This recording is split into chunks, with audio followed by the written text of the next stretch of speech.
दिनांक 1 ऑगस्ट 2024 रोजी रिपब्लिकन पक्षाचं महिलांवरील होणाऱ्या अन्याय अत्याचारासंदर्भात आम्ही जिल्हाधिकारी कार्यालयावर आंदोलन ठेवलेलं आहे। आंदोलनाचा विषय असा आहे की उरण येथील आपली कुमारिका यश्री शिंदे या 22 वर्षीय तरुणीचा निर्गुण हत्या करण्यात आली। तिच्या गुप्तांगावरती वार करण्यात आले, तसेच तिचा चेहरा छिन्नविच्छिन्न करण्यात आला आणि अशा प्रकारे करून नराधम एवढंच थांबला नाही तर तिचे दोन्ही हात कापले गेले।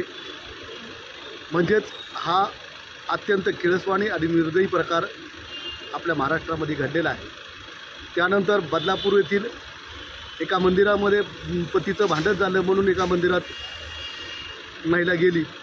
दिवसभर त्या मंदिरात महिला बसते म्हणून तिथल्या असणाऱ्या जे काही पुजारी आहेत त्यांनी तिला जेवण दिलं, पण संध्याकाळी मात्र तिला गुंगीचे औषध देऊन 3 पुजाऱ्यांनी तिच्यावरती बलात्कार केला आणि तिला ज्यावेळेस बलात्कार करून ते ओरडू लागली आणि आता आपली भिंग फुटेल म्हणल्यानंतर त्या लोकांनी तिचा जीव घेतला आणि तिचा मृतदेह जंगलात फेकून दिला। ही घटना ही महाराष्ट्राला काळीमा फासणारी आहे।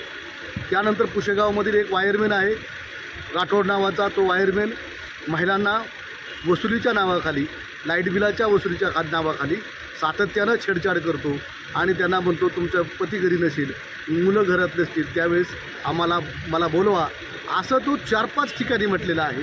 तरी तो संबंधित जो पुशेगावचा पी आहे आतिश कांबळे नावाचा, तो त्याला पाठीशी घालत आहे आणि हे अत्यंत चुकीचं काम या महाराष्ट्रामध्ये होत आहे आणि इथं पोलिसांची अजिबात कुठल्याही रीतीची भीती गुन्हेगारावरती राहिलेली नाही। आणि त्याचमुळं रिपब्लिकन पक्षाने नारी के सम्मान में रिपाई मैदान में आणि अण्णाभाऊ साठेची जयंती 1 तारखेला आहे।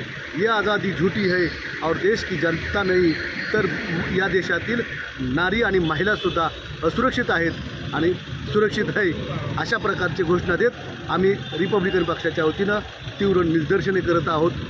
तरी माझं आव्हान आहे की तमाम तरुणींनी आणि सर्व जाती धर्मातील आमच्या संघटनेच्या पदाधिकाऱ्यांनी या आंदोलनामध्ये ज्या यशस्वीला न्याय देण्याकरता आणि या असे वागणाऱ्या नराधमांना फाशीवर चढवण्याकरता आपण याच्यामध्ये सामील व्हावं ही विनंती।